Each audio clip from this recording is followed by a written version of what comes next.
నేను క్రోటన్ మొక్కల్ని ఇంటికి తెచ్చుకునేటప్పుడు ఎప్పుడు కూడా వాటి గురించి గూగుల్ చేసి చూస్తాను. ఇవి మనకి హెల్త్కి మంచివేనా అని. క్రోటన్ మొక్కలు తెచ్చుకునేటప్పుడు మనం ఈ విధమైన రీసెర్చ్ తప్పకుండా చేయాలి. అయితే అలాంటి వాటిలోనే ఈ స్పైడర్ ప్లాంట్ ఒకటి.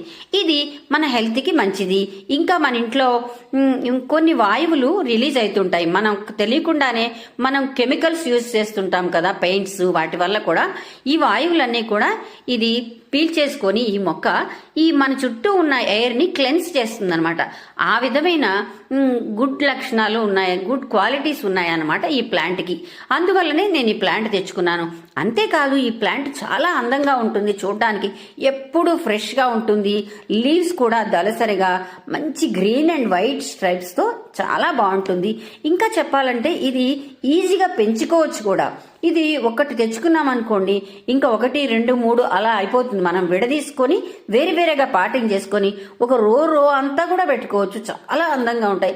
అసలు రెయిన్ పడుతున్నట్టే అనిపిస్తుంది మొక్కలను చూస్తుంటే. రెయిన్ ఎలా పడుతుంటుంది చూడండి, ఆ విధంగా అనిపిస్తుంది. చాలా బాగుంటుంది. అయితే నా దగ్గర ఉన్న ఈ మొక్కని ఈ విధంగా వేరు చేసి ఇంకొక పాటలో కూడా పెట్టి మళ్ళీ పాత పాటలో కూడా ఆ పాత మొక్కని ఆ విధంగా ప్లేస్ చేశాను అనమాట. ఈజీగా పెంచుకోవచ్చు. దీనికి ఏంటంటే నీళ్లు పోసేటప్పుడు కూడా ఆకుల మీద నుంచి పోయాలి. దీనికే కాదు, ఏ చెట్టుకైనా సరే ఆకుల మించి నీళ్లు పోయడం వల్ల ఆకు అనేది క్లారిటీగా అయి మనకి ఇంకా బాగా ఫ్లరిష్ అవుతుంది అనమాట ట్రీ. అది విషయం. ఈ స్పైడర్ ప్లాంట్ మీరు కూడా తెచ్చుకోవాలనుకుంటే తెచ్చుకోవచ్చు.